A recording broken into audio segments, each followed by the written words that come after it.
Hello students, welcome to my YouTube channel. आप सभी का मेरी इस वीडियो में स्वागत है। आई होप कि आप सभी ठीक होंगे। आज हम क्लास +1 कॉमर्स, सब्जेक्ट हमारा बिजनेस है और टॉपिक है पार्टनरशिप ऑर्गेनाइजेशंस। हमने लास्ट क्लास में बिजनेस के फॉर्म पढ़े थे कि बिजनेस को पैसा कमाने के लिए वो कितने प्रकार से बिजनेस हो सकता है। उससे पहले हमने बिजनेस की एक्टिविटी पढ़ी थी, बिजनेस रिस्क पढ़ा था और बिजनेस का मीनिंग पढ़ा था। अब वो बिजनेस स्टार्ट हो गया। अब वो स्टार्ट होने के बाद उस बिजनेस को कितनी तरह से बांटा जाएगा वो देखा जाएगा अब आने वाले चैप्टरों में। आज का चैप्टर हमारा पार्टनरशिप। जैसे कि आप क्लास में आपका कोई फ्रेंड होता है तो वो आपका दोस्त होता है। हो सकता है कुछ टाइम बाद आप किसी दूसरे बिजनेस में चले जाए, वो किसी दूसरे बिजनेस में। हो सकता है कुछ फ्रेंड जो इकट्ठे रह के एक ही बिजनेस स्टार्ट करें। हो सकता है कुछ फ्रेंड अपना अलग अलग बिजनेस स्टार्ट कर दें।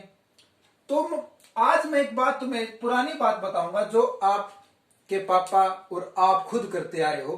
दोस्ती।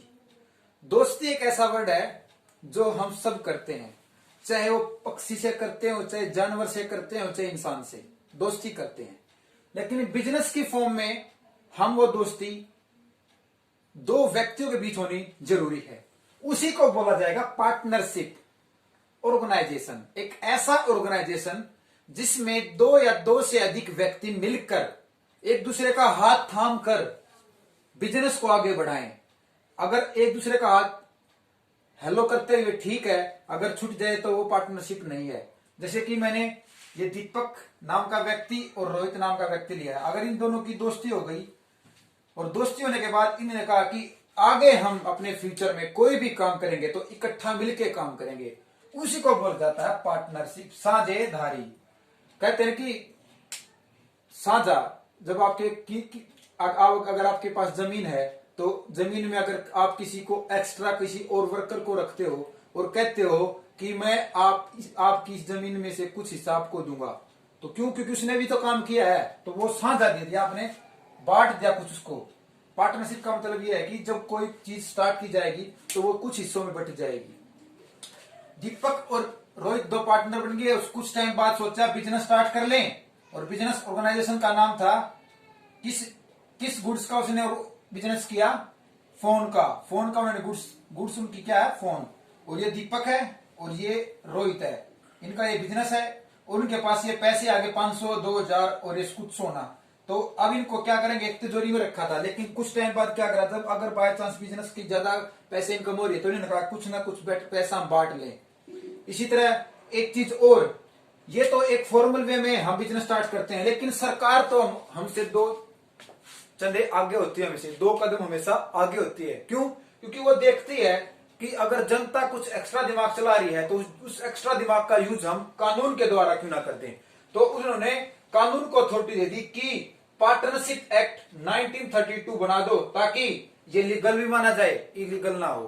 ठीक है, तो सरकार ने तुम्हारे ही थॉट को चुराकर एक लीगल पॉइंट लेकर पार्टनरशिप एक्ट 1932 बना दिया।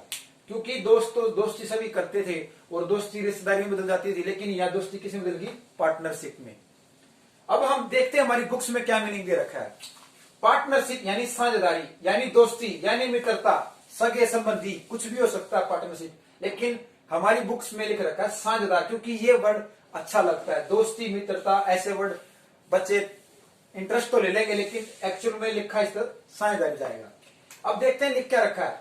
It refers to that form of organization in which 2 or more than 2 person willingly होता हमारा इच्छा या डिजायर भी बोल सकते हैं इसको, join and agree to run some lawful business।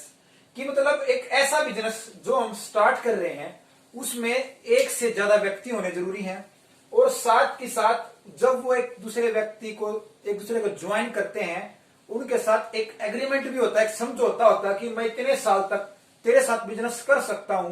हो सकता है कुछ टाइम बाद मैं किसी और के साथ बिजनेस स्टार्ट कर दूं। एग्री वो होता है कि आप उसके साथ सहमत हुए हैं बिजनेस करने के लिए कुछ टाइम के लिए या फिर लाइफ टाइम के लिए।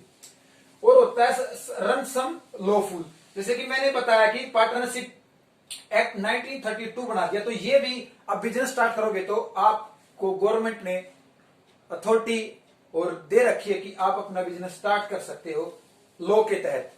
तो इसमें सारी बातें वो आ गई जो मैंने इस डायग्राम में बताई थी। अब हिंदी में मीनिंग क्या है, इसका अभिप्राय व्यवसायिक संगठन के उस प्रारूप होता है, जैसे कि इस मार्कर में और इस मार्कर में क्या डिजाइन है, क्या इसका दोनों का अलग अलग है। इसी तरह प्रारूप होता है कि ये प्रारूप किसका, पार्टनरशिप ऑर्गेनाइजेशन का। इससे पहले हमने सोल प्रोप्राइटर पढ़ा था, इसके बाद आगे हम पढ़ेंगे और ज्यादा। तो मतलब हर ऑर्गेनाइजेशन का अलग अलग फॉर्म होता है, प्रारूप होता है, जिसमें दो या दो से अधिक व्यक्ति मिलकर स्वेच्छा यानी अपनी इच्छा से, रोहित और दीपक अपनी इच्छा दोनों की मिल गई और हाथ मिला लिया, दोस्ती कर ली, उसके साथ किसी वैधानिक व्यवसाय यानी पार्टनरशिप एक्ट जो गवर्नमेंट ने बना रखा है को चलाने के लिए सहमत हैं, एग्रीमेंट यानी या फिर एग्री हैं, उसी को बोला जाता है हमारा पार्टनरशिप यानी साझेदारी।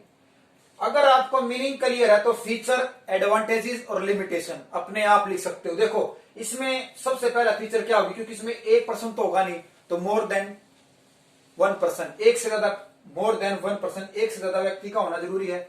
दूसरा क्या, एग्रीमेंट होना जरूरी है कि दोनों के बीच में क्या समझौता होना जरूरी है, यानी अनुबंध होना जरूरी है, इसको और भी बोल सकते हैं समझौता।